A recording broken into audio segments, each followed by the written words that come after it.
Oi, pessoal, Sérgio Ratti aqui da Cena Digital, falando com vocês mais uma vez sobre a nossa série Transformação Digital Brasil em Cena. E dessa vez a gente vai falar com o André Souza, o CIO da FCA, Fiat Chrysler. Bem-vindo, André.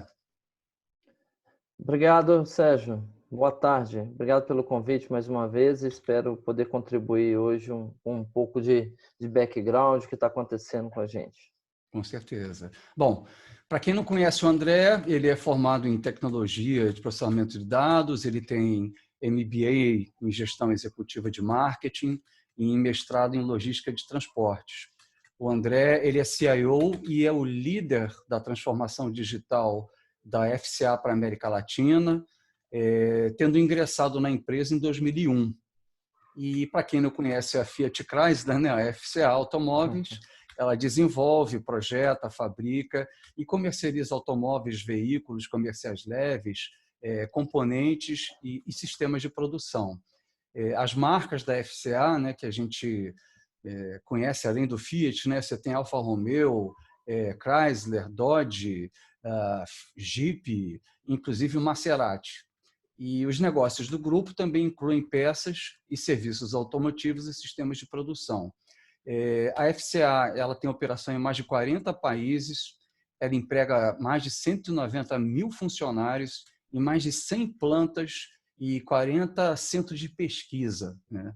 E no Brasil, a FCA ela conta com 2 polos industriais automotivos, em Betim, né, em Minas Gerais, e em Goiânia. Tá? Então, depois dessa breve introdução, queria começar o nosso bate-papo aqui, André, com uma pergunta que é o seguinte: como é que começou tudo, né? Quais foram os impulsionadores da transformação para vocês? O setor automotivo, na verdade, ele vem passando por uma mudança muito grande, né? A gente, apesar de todo mundo falar de manufatura 4.0, o que mais tem impactado o setor automotivo não é tanto falar de manufatura 4.0, mas são aspectos relacionados ao produto em si, que vem passando por uma mudança grande. Então, se a gente pensar historicamente, os motores sempre foram combustão e agora a gente começa a falar de carros elétricos, carros híbridos, né? A gente começa a falar de carros conectados, então o carro como uma grande plataforma e, além disso, o carro autônomo, né? Então, se a gente pensar, o produto em si vem passando por uma grande mudança. Do outro lado, nós temos como que eu vou dizer? Nós temos um aspecto do cliente que também está mudando o modo de consumir. Então, acaba que o nosso modelo de negócio existe uma tendência aonde ele também passe por uma transformação. Quando a gente fala do cliente, hoje o cliente ele quer comprar um carro, ele começa por uma pesquisa online, muitas vezes quando ele vai no concessionário ele já conhece do produto, às vezes até melhor do que o próprio vendedor que está atendendo, porque ele pesquisou, ele comparou no nível de detalhe muito grande o produto que ele está buscando. E o número de visitas nos concessionários vem caindo de maneira sistemática, né? As pessoas, hoje em dia, quando chegam aí no concessionário, já querem fechar o negócio, querem chegar no momento já de tomada de decisão, ou muitas das vezes vão simplesmente para fazer um teste no produto e ter a palavra final, né? Que é totalmente diferente do que acontecia há um tempo atrás no mercado automotivo. Além disso, o modelo de negócio em si vem mudando muito, a gente vê aí um crescimento muito grande do processo de aplicativos, né? Dos healings, né? Onde as pessoas não mais compram um bem, mas consomem o bem, né? Consomem o serviço de transporte. Então, isso acaba afetando de alguma maneira também o setor automotivo. Então, essas duas forças, associada, obviamente, à indústria 4.0, nos estimularam muito a repensar várias ações e a TI, enxergando que ela é uma área que precisa ser mais protagonista nesse processo, nós começamos há 4 anos atrás a nos preparar de forma mais efetiva para sermos, né, um ponto de alavancagem da transformação digital dentro da FCA. Um processo que começou com o repensar de organização. Então, nós construímos um modelo, vamos chamar assim, que nos suportasse como TI e depois para evoluir para um modelo que suportasse a organização como um todo. Eu acho interessante esse teu depoimento, porque tem duas coisas que me chamam assim atenção. A primeira é que existem várias características, né, da nova economia. Uma delas é a transformação dos produtos atuais em serviço, outra é, por exemplo, a transformação de produtos em plataformas de informação, plataformas de dados, né, plataformas com novas funcionalidades. E não é só no carro, né, o próprio avião, a própria turbina do avião, né, está virando um serviço, está virando uma plataforma de dados, né? E a outra coisa que você falou também, que é característica da nova economia, principalmente a partir da geração Millennium, é essa questão da troca da posse de um ativo pelo uso desse ativo, pelo uso do valor, né? Ou seja, está se separando você ter o ativo do valor que ele agrega, né? Então, isso está afetando a indústria automobilística, isso está afetando a indústria hoteleira, né? Com o Airbnb, e está afetando até a própria indústria de serviços de carro, como o Uber, por exemplo, que a gente vê onde a pessoa prefere eventualmente até usar serviços, né, de um outro carro do que ter o seu veículo próprio, né? Então, o que você está demonstrando é que a gente tem realmente sintomas de que a nova economia ela está entrando cada vez mais no dia a dia das empresas, né? E dentro dessa ótica, como é que então vocês se estruturaram para começar essa jornada? O que é que eu quero dizer? Do ponto de vista organizacional, estratégico, qual está sendo o papel de TI nisso? Qual está sendo o papel da área de negócio? Né? Como é que vocês estão arrumando essa jornada aí? Como é que vocês estão fazendo? Tá. Lá no início, como eu tinha falado anteriormente, a gente pensou no modelo onde a TI tivesse mais preparada. Então, se eu quero ser uma alavanca, se eu quero ser um propulsor, um protagonista nesse processo, eu preciso estar preparado.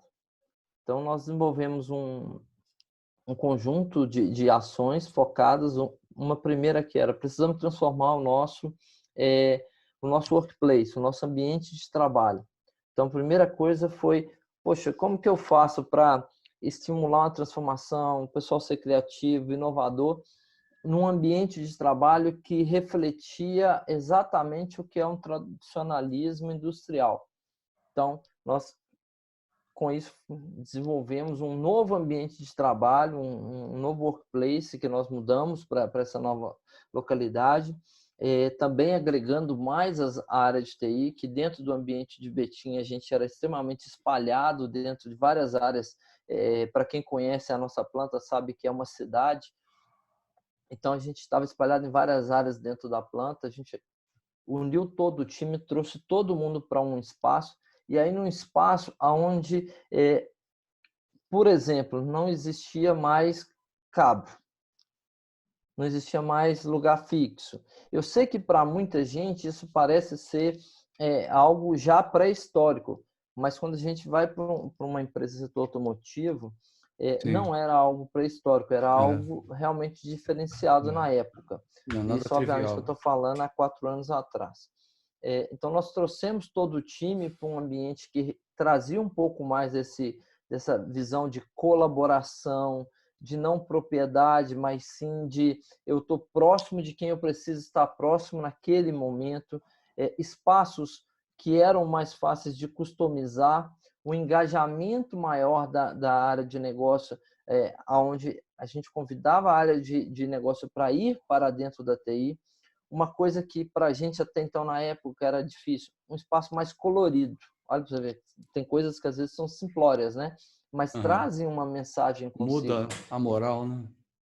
Gerências, as salas de gerência, salas transparentes. Então, para mostrar que a comunicação ela era mais transparente. Então, vários aspectos do workplace mudaram. E ao mudar o workplace, uma mensagem que foi passada de maneira muito clara para todo o time, não só para a liderança, é que ali existia um espaço de inovação, um espaço onde o erro buscando o acerto, buscando fazer de uma maneira diferente, ele seria extremamente suportado e aceito, eu costumo dizer nem que não é questão do fail fast, mas é learn fast, né? É aprender de maneira mais rápida, porque quando você erra também você está sempre aprendendo.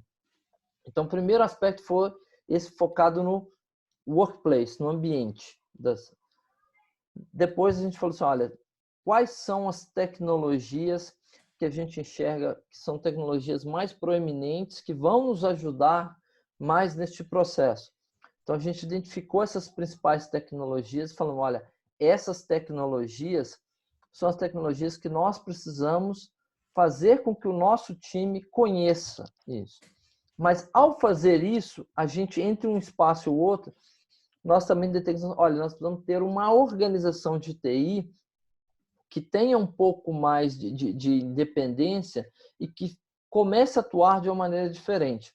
E aí não dava para fazer isso com 200 pessoas. Nós criamos uma gerência dentro do meu time, que era uma gerência focada em transformação digital e inovação. Uma gerência trabalhando em Mode 2, né, como chama o Gartner.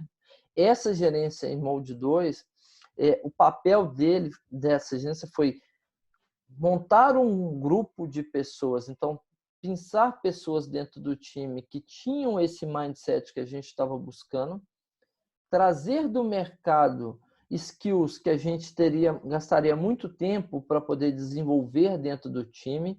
Então, montou um mix que seria uma miniatura de como a gente enxergava a TI lá na frente. Então, até esse momento, por exemplo, a gente não tinha um especialista de API no time, a gente não tinha um arquiteto de cloud no time, então a gente começou a trazer pessoas, evangelizadores, por exemplo, para dentro desse time. Esse pequeno time, a primeira mensagem que eu dei para eles foi, olha, vocês têm que trabalhar para não existirem mais daqui 2 anos.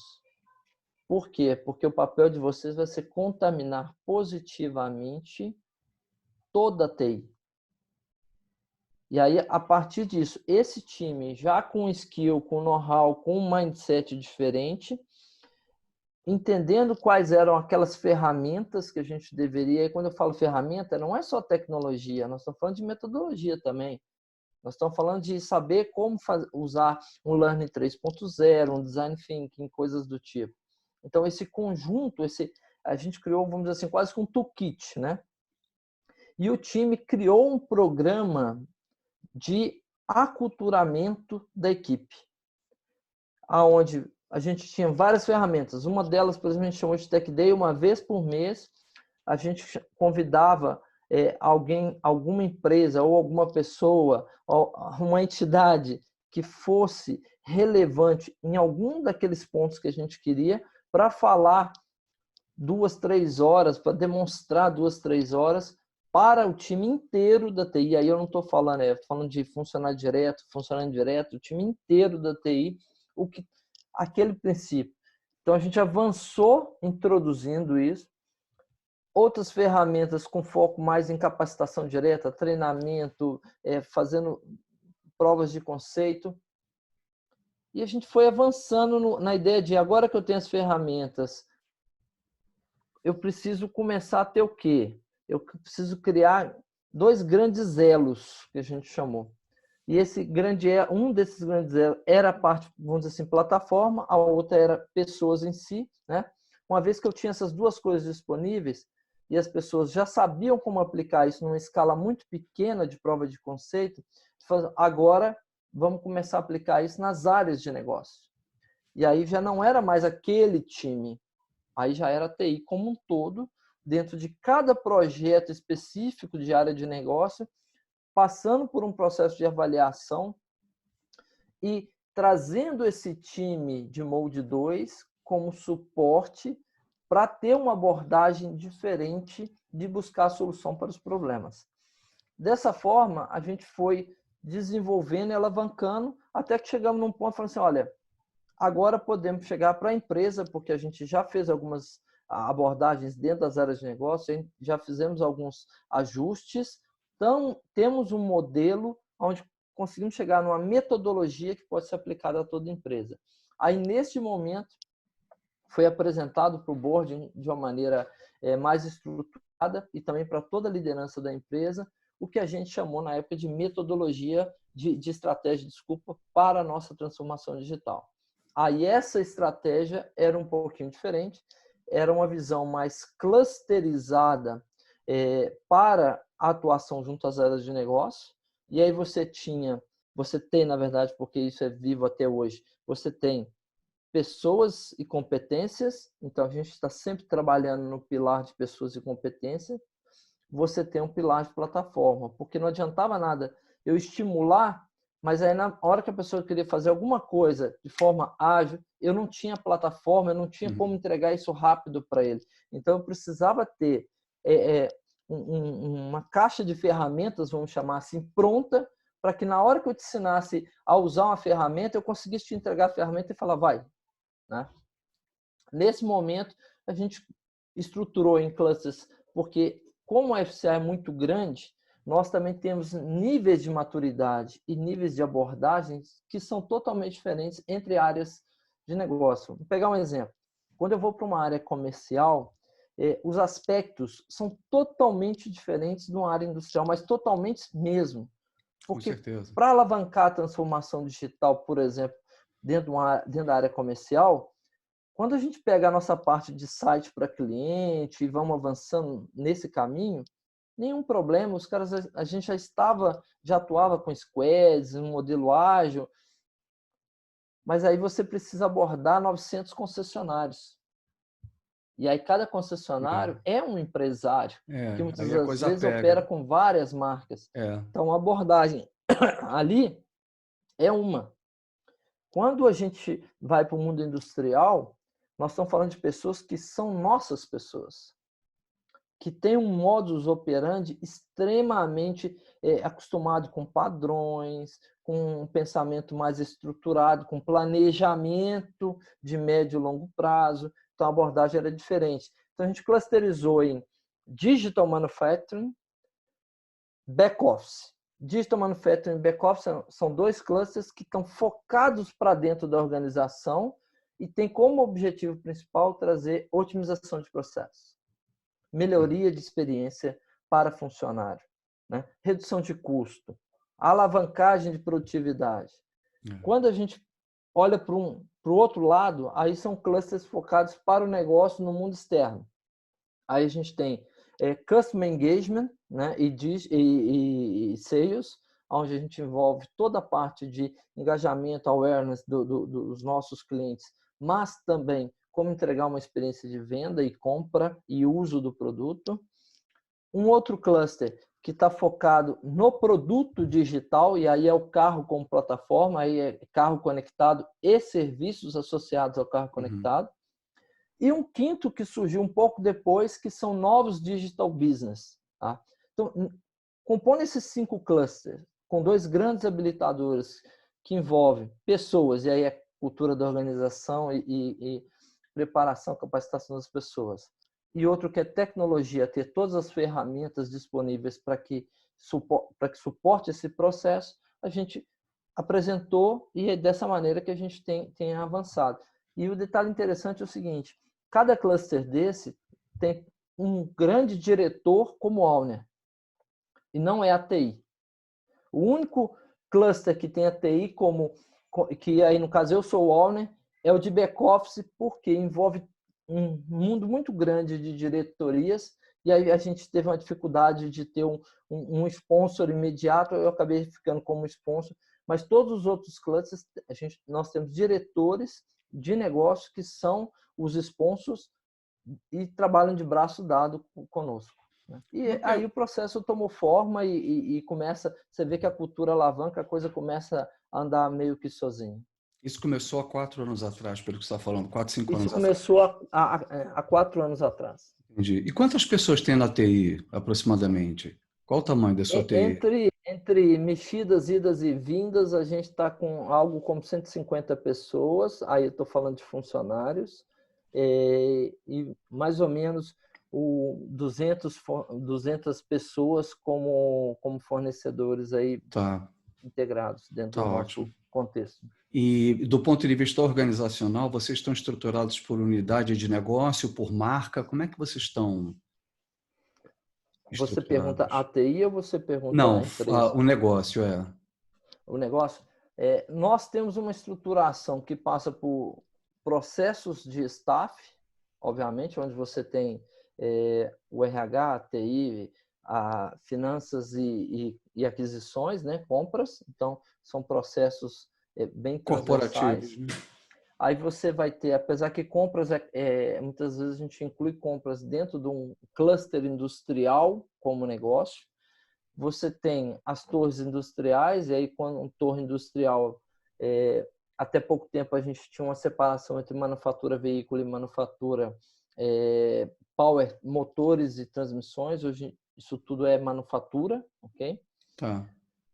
Você tem um cluster de product development, e aí envolve todas as engenharias. Até pouco tempo atrás, engenharia também de motores era separada, agora toda a engenharia faz parte de uma organização só global.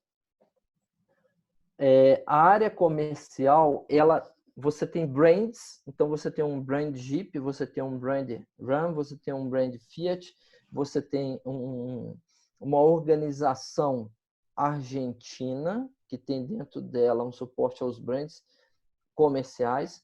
Você tem uma organização que a gente chama de Rest of Latam, que é todo o restante da América Latina, excluindo Argentina e Brasil, ok? E debaixo dessa estrutura de brand, você tem áreas comerciais de suporte que são um pouco transversais, né? E uma área de suporte a todas as redes. Na verdade, é um grupo bem grande de diretorias aí.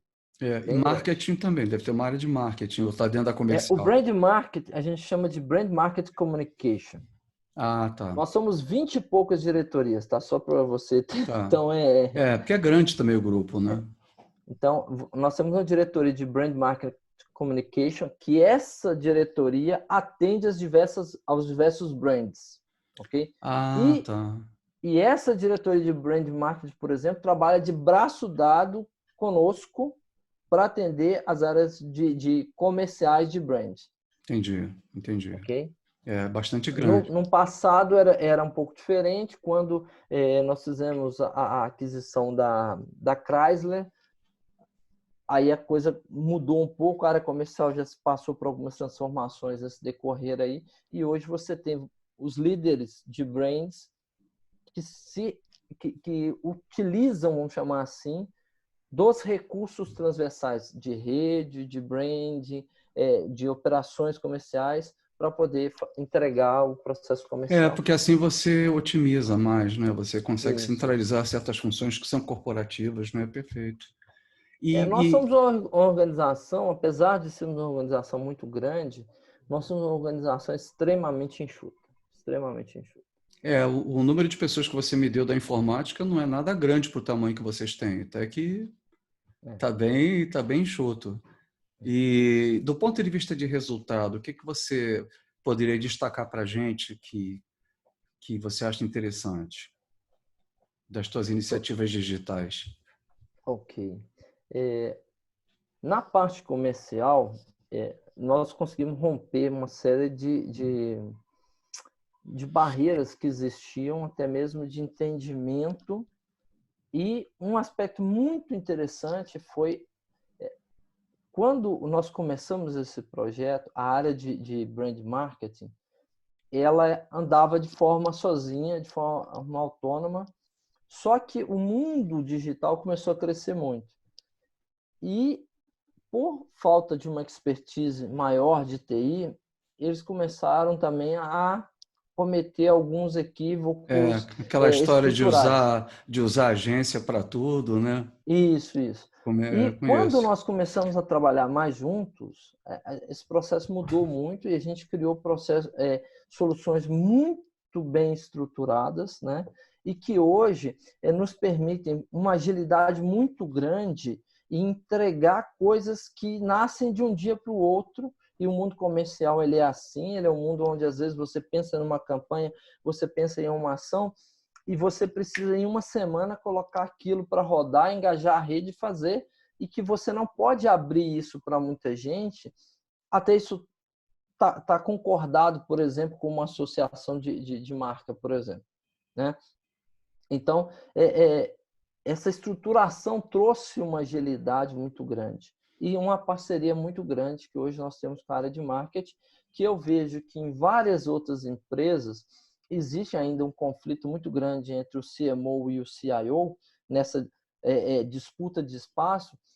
Eu não vejo isso dentro da nossa organização. Eu vejo que cada um entende o seu papel no contexto e a gente consegue trabalhar muito, muito bem junto, tá?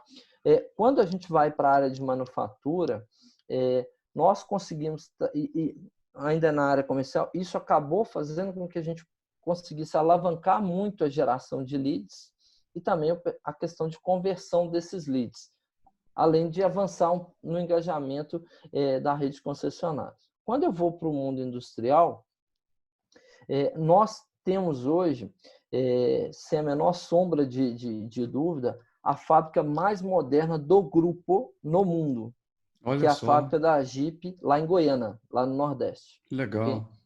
Okay? E é uma fábrica extremamente automatizada, mas não é um automatizado só de pensar em robô, porque quando a gente fala em automação, a gente pensa muito em robô.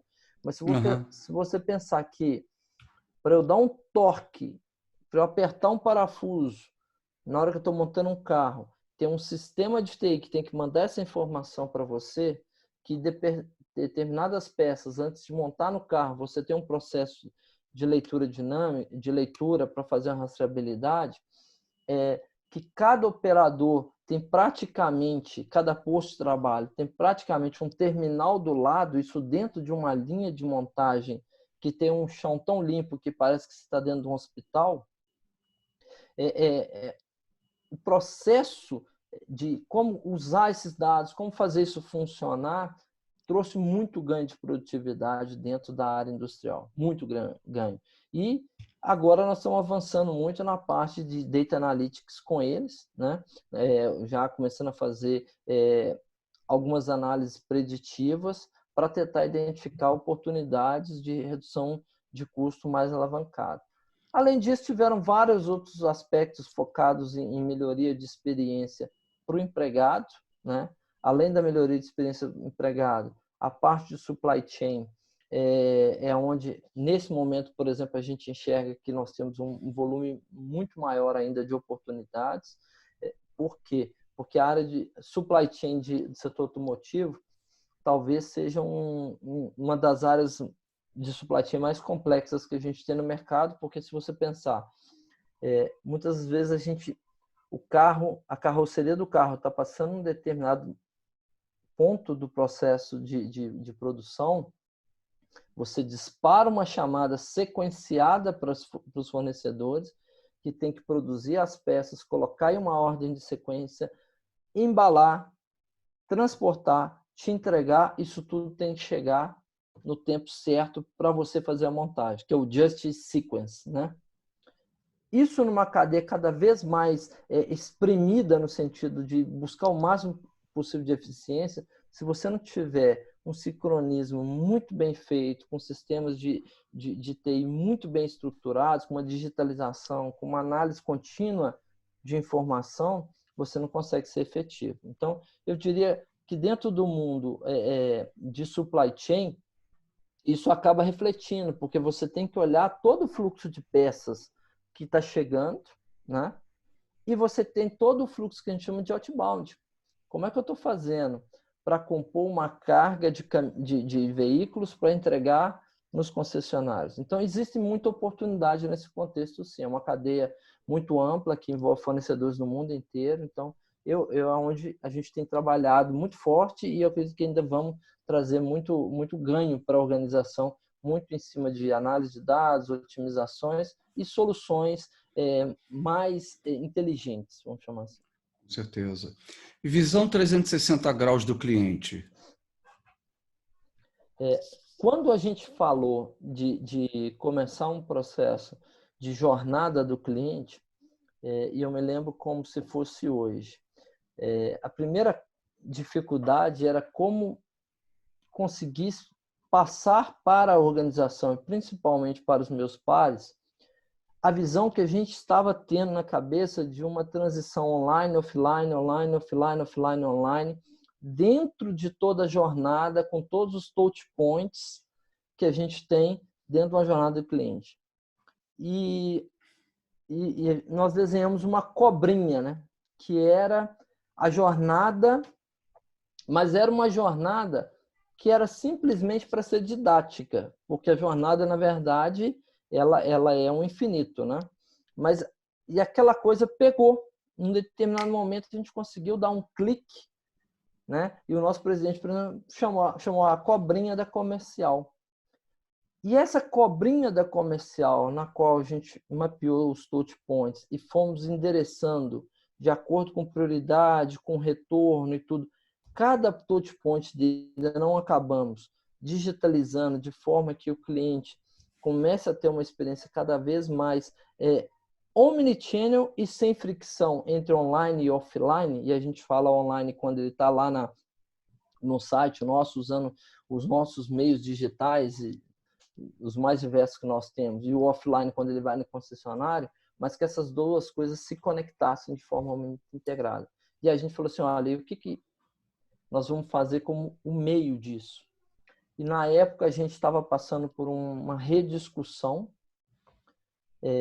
sobre qual era a solução. E nós acabamos fechando de manter o Salesforce na época, otimizamos, nós tínhamos 4 grandes orgs, que é o termo que se usa lá no Salesforce. E nós falamos, não dá para manter 4, porque tudo que eu vou fazer eu faço 4 vezes. Nós demos 3 passos para trás, unificamos em uma org só, independente do brand, independente se é Brasil, Argentina, onde quer que seja. Mas o cliente de um Fiat pode ser um cliente de um Jeep? Sem dúvida, sem dúvida. Tá. Ainda mais quando você passa... eu diria até que é mais comum o contrário, né? Você vê um cliente de um Fiat que almeja ser um cliente de um Jeep. Mas você tem clientes, por exemplo, de segmento de picapes, que ele quer picape mesmo, né? Então, ele quer sair de uma estrada e ir para uma Toro, ou ele quer se manter numa estrada porque ela é mais aplicada, por exemplo, para o meio dele profissional. Então, tem um pouco isso. Mas a visão é essa. Então, hoje, tudo que a gente está fazendo, se você entra num site nosso, se você entra no Instagram, se você vai no conceito, tudo, a espinha dorsal disso é o Salesforce entregando uma visão única do cliente. E agora nós estamos migrando toda a parte nossa de Siebel, porque o Customer Care era no Siebel, nós estamos migrando toda essa parte do Siebel para dentro do Salesforce. Então, a visão vai ser única do cliente de forma 360 graus. Ou seja, no futuro, quando o cara do saque atender o telefone, ele vai saber o que esse cliente comprou, aonde ele comprou, os serviços eventualmente que ele fez, todo o histórico dele vai estar disponível porque vai estar no Salesforce, né? Hoje, quando o cliente liga para o nosso saque, a gente tem toda essa informação. Porque a gente transporta muita informação do ambiente comercial para dentro do Customer Care. O problema é que quando o cliente chega num concessionário, a lógica é um pouco diferente. É quando ele chega no concessionário, antes, toda vez que ele chegava, era como se fosse a primeira vez. Hoje, quando ele chega no concessionário, o concessionário sabe quais produtos ele já comprou, aonde ele comprou, manutenções que ele fez, sabe se ele fez o test drive, sabe quais carros ele entrou no nosso site e montou, sabe que preço que ele viu, né? E aí, na hora que a gente juntar as duas coisas, o que vai acontecer é o seguinte, o concessionário vai saber, por exemplo, que este cliente, qual é o nível de satisfação que ele tem com a nossa marca. Porque hoje acontece, por exemplo, do concessionário, da gente fazer uma campanha e acionar um cliente oferecendo um produto para um cliente que está extremamente insatisfeito com alguma situação. Isso não vai acontecer mais. Por quê? Porque esse trato com o cliente vai ser muito mais efetivo, muito mais efetivo. Então, assim, a gente acredita que isso vai melhorar absurdamente a experiência do nosso cliente. Não só no pós-venda, mas também no pré-venda. Isso me faz pensar também numa outra pergunta, que é o seguinte, todas as montadoras que eu tenho conversado, né, sempre mostram uma preocupação muito grande na sua transformação digital com um parceiro chamado concessionária, que é a ponta comercial, efetivamente, da montadora, né? A não ser que a Sim. montadora tenha uma concessionária própria, né? Mas, em geral, a filosofia não é essa, né? Em geral, a filosofia é você contar com Não, esse... na verdade, não é filosofia, tá, Sérgio? Existe uma lei no Brasil, chama Lei Ferrari, onde a montadora não pode vender diretamente para o cliente final. Então, eu preciso passar Exato. obrigatoriamente por um concessionário. Sim. Então, o que torna o problema ainda mais complexo, porque tem uma questão de imposição legal. Sim. Dentro de um cenário de transformação digital, como seduzir a concessionária a vir para a tua plataforma, né? A usar o teu esquema de agendamento de visita e não dela, a entrar com informação de cliente que ela considera dela, Tá. mas é o cliente da, né? Como é que vocês estão fazendo isso? Muitas vezes, outro dia, meu presidente virou para mim e falou assim: André, a gente precisa ter a mesma velocidade na área comercial para algumas coisas que a gente tem, às vezes, na área industrial. Eu falei, cara, mas não é esse o ponto. A gente é mais rápido, inclusive, na área comercial do que na industrial, para esse tipo de ação. O problema é que na área comercial existe um viés que você precisa coordenar as coisas com os concessionários, que é quem está lá na ponta, que é quem é o seu front ali, né? Então, é uma missão extremamente complexa, não vou dizer que é dura, nem que é fácil, nem que é difícil. Ela é complexa. E, para isso, quando a gente fala de jornada do cliente, a gente olha um triângulo. E esse triângulo, ele sempre tem que ter o que eu trago de valor para o cliente, o que eu trago de valor para a FCA enquanto stakeholders FCA e o que eu trago de valor para o dealer, para o concessionário. Porque se o concessionário enxerga que aquilo ali traz valor, que aquilo ali é uma ferramenta para ele, ele abraça a causa, né? Então, o processo, por exemplo, de geração de campanhas, de lead, tudo, é um processo que ele gosta, que ele aprova. Mas falar com ele que ele tem que trabalhar o atendimento do cliente, o CRM dele, na verdade, no nosso CRM, não no CRM que ele tem, já é um processo diferente, é um processo que é mais complexo de você convencê-lo. E Pois como é é. que a gente faz isso? Fazendo com que ele tenha uma experiência dentro da nossa ferramenta que seja infinitamente superior à experiência que ele tem na ferramenta dele. Então, na ferramenta Ou na do dele, ele não vai. concorrente, né? Também que está querendo a mesma coisa, né? Se for Sim. um dealer multimarca, né? Eu gosto de pensar que existe um discurso ético nesse meio, porque se a gente for entrar nessa questão, aí a gente entra num discurso ético que é extremamente complexo. Uhum. Por quê? Porque o concessionário ele deveria ter uma estrutura para cada brand de forma independente e que respeita a ética de cada marca, respeita os princípios de cada marca. Então, assim, partindo do pressuposto de que isso é uma realidade e a gente trabalha para isso, a experiência que a gente quer entregar, ela tem que ser melhor do que a que o CRM, que o DMS que ele tem lá na ponta entregue. E aí eu te falo assim, quando eu trago a vida inteira do cliente para ele, quando eu falo com ele, olha, pega o seu celular e do seu celular, hoje a gente está trabalhando, principalmente nesse momento de isolamento, o cliente entrou no nosso site, cadastrou um lead, esse lead vai no Salesforce para o concessionário que o vendedor pode ver no celular dele se ele quiser e com um clique ele já pode chamar o cliente no WhatsApp dele. Porque você também leva cliente para concessionária, né? Ou seja, uma coisa que Claro, vem nas duas claro, direções. claro, claro. E a gente está trabalhando hoje com um processo que, se você entrar no site da Jeep, por exemplo, e se cadastrar lá como interessado em algum carro, eu corro até um risco aqui, mas a estatística que eu vi semana passada estava acima de 90% das pessoas sendo contactadas em até 1 hora. Uau, Tá?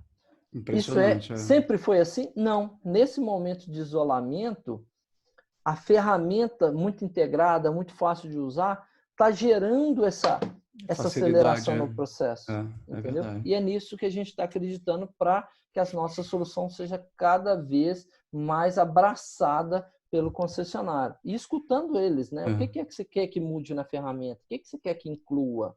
O que você precisa mais que você não está vendo? Entregando, por exemplo, para o gestor da concessionária uma visão mais consolidada de quantos leads está tendo, como é que está sendo, se está contactando, se não está, em quanto tempo. Então, assim, e usando cada vez mais, por exemplo, o WhatsApp como uma ferramenta agregada para esse relacionamento. É. Eu acho que o que já deve estar acontecendo é que a indústria de vocês e outras indústrias elas estão partindo de uma guerra de produto, que era a guerra convencional até o século, né, no último século, para uma guerra de plataforma, né? Também, também. Na verdade, eu diria que a guerra, automóvel é um bichinho que o cara compra para usar pelo menos aí de 1 a 2 anos, né? Então, o automóvel, você, dependendo da persona, você vai ter a pessoa que está buscando uma tecnologia, você vai ter a pessoa que está buscando custo-benefício, né? Um TCO, por exemplo. A estrada sempre foi um produto líder de mercado e a gente vê que o que as pessoas enxergam na estrada é um TCO extremamente positivo, né? Então, já quando você vai para outros veículos da gama, as pessoas enxergam produtos extremamente tecnológicos, né? E você começa a perceber, por exemplo, que o espelhamento, um Android Auto, um CarPlay, ele hoje é um fator de satisfação e de decisão de compra já para o cliente, que até pouco tempo não era, né? Então, essas coisas estão avançando muito rápido. Você começa a ter alternativas cada vez maiores, né? Se a gente pensar, a Fiat sozinha, durante um bom tempo, teve um market share na casa de 25%, 24%, 25%. E o mercado era 80% a 90% 4 marcas, né?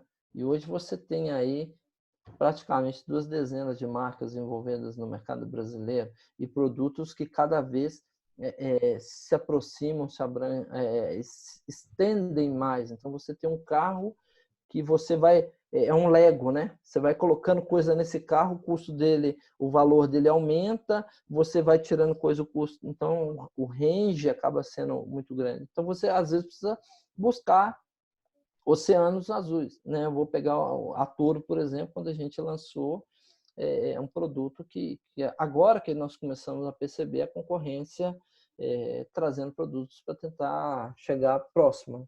Então, é um pouco isso, não é simples.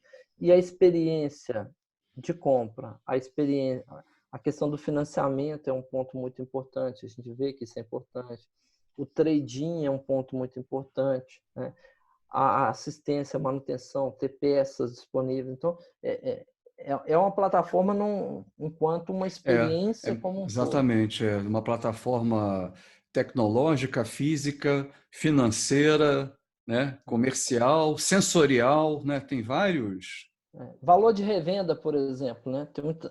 Tem persona que um dos fatores decisivos para a compra é o valor de revenda do veículo, né? Sim, sim. E do ponto de vista de desafios, assim, quais os maiores desafios que você teve que enfrentar nessa jornada?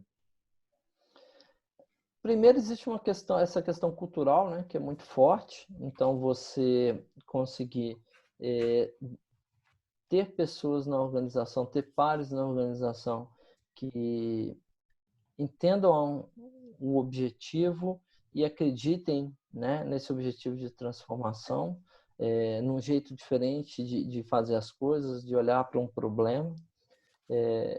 E isso não é tão simples quanto parece, não é uma questão... Transformação digital em algumas empresas pode até ser um efeito top-down, mas na FCA é um efeito...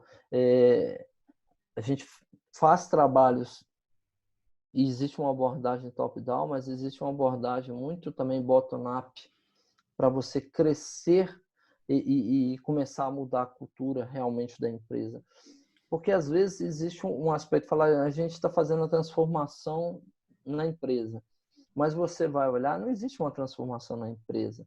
Existe às vezes você terceirizar uma parte do processo com uma spin-off ou com uma startup, você ter algumas ações de abordagem junto ao cliente, mas a cultura, por exemplo, de um processo ágil, de um processo de inovação, de estimular o erro, o acerto, esse tipo de coisa, ela precisa estar no cara que está lá apertando o parafuso, entendeu?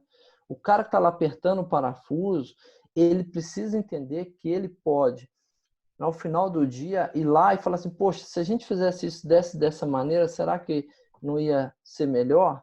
Porque não é só, não estou falando de tecnologia, não.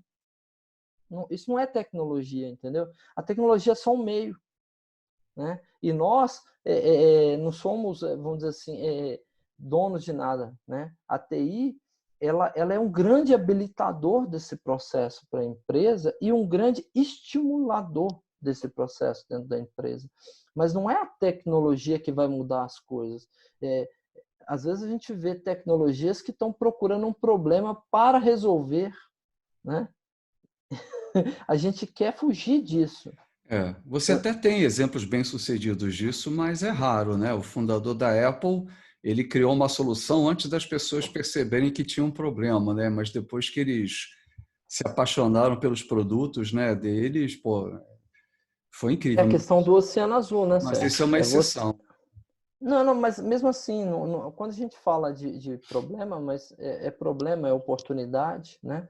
É você antecipar ações.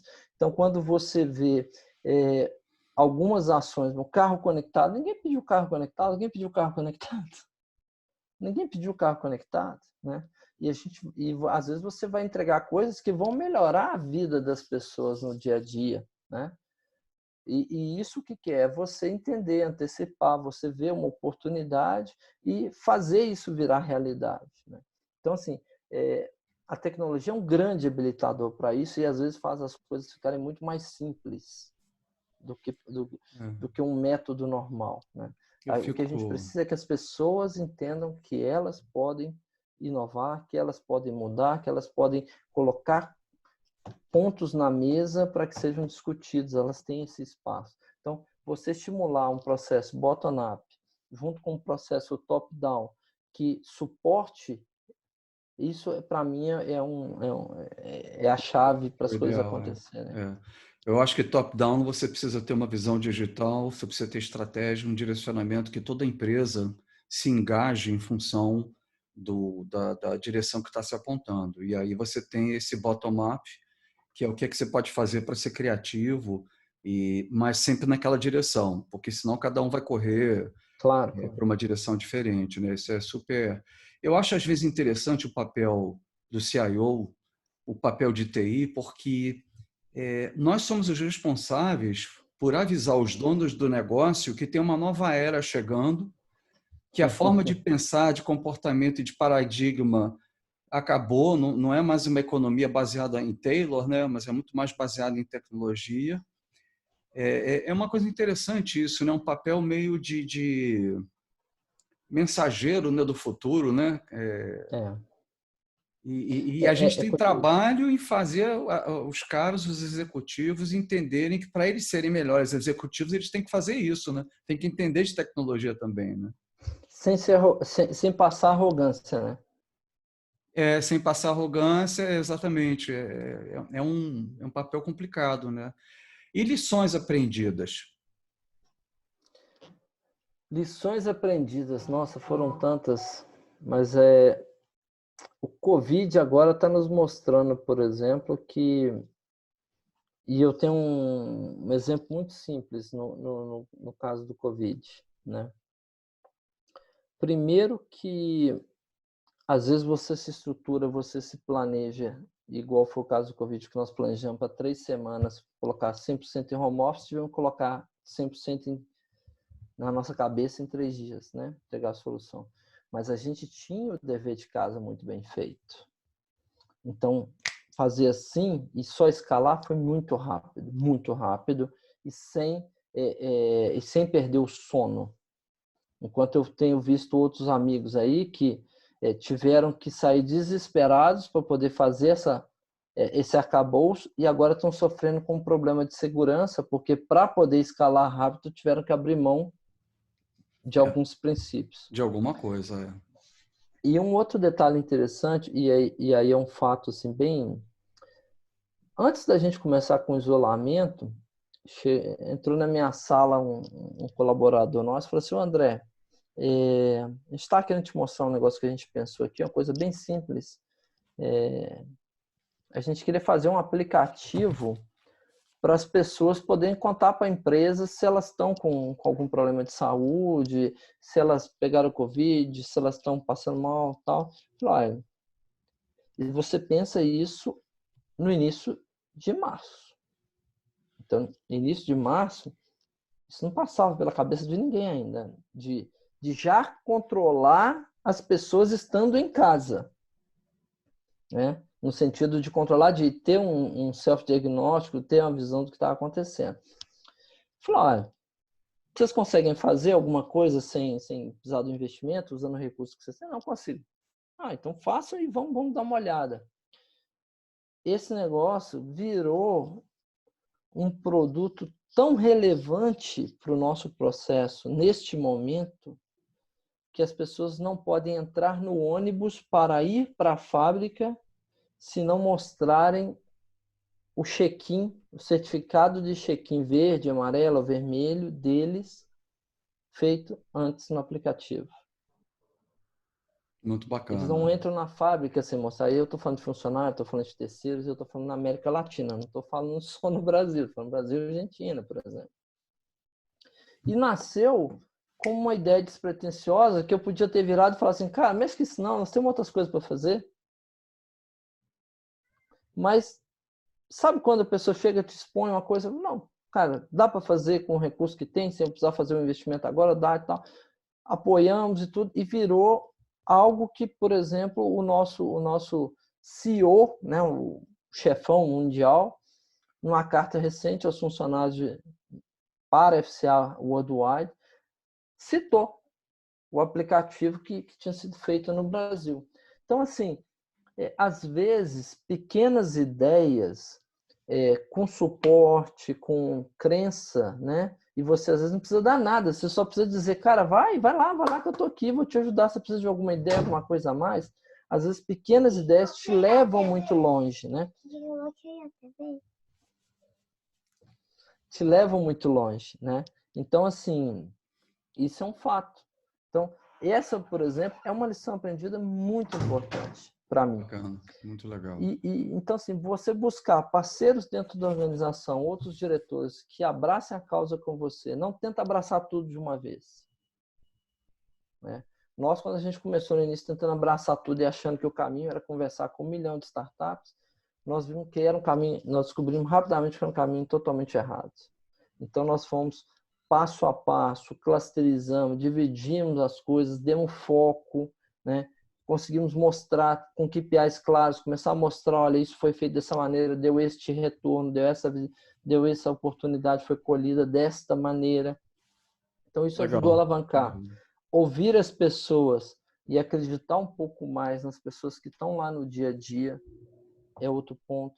Fazer processos onde as pessoas se sintam totalmente empoderadas e consigam realmente, de forma autônoma, criar, propor, construir, experimentar, faz uma diferença. O processo que a gente criou, que é o nosso challenge interno, por exemplo, para mim, é um dos meus grandes pontos de orgulho, né, em relação à organização, de ter construído um processo onde a gente cria startups internas numa ação muito concentrada entre 40 dias e 2 meses, onde você prepara, capacita as pessoas, suporta, elas desenvolvem uma solução e apresentam um MVP em 40 até 60 dias para problemas que às vezes nunca passaram pela cabeça das pessoas que era possível de resolver de forma simples. Então, assim, Muito esse legal. para mim esses são pontos de lições aprendidas que eu acho que ficam e que inclusive são úteis também para outras organizações. Muito legal. Poxa, André, é muito bacana todo esse teu depoimento aí, sou muito grato aí, super obrigado por compartilhar essa experiência. A gente passou aqui um tempão conversando, mas passou tão rápido que eu não percebi, cara.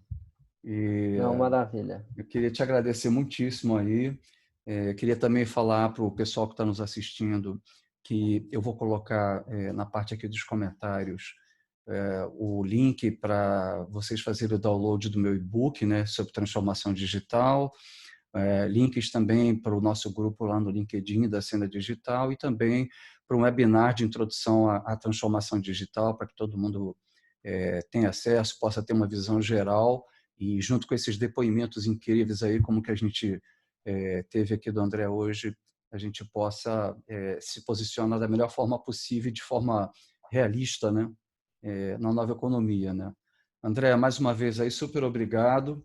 E eu espero que daqui a, sei lá, um ano a gente consiga sentar de novo para conversar e ter mais novidades ainda interessantes aí para você contar para a gente, né?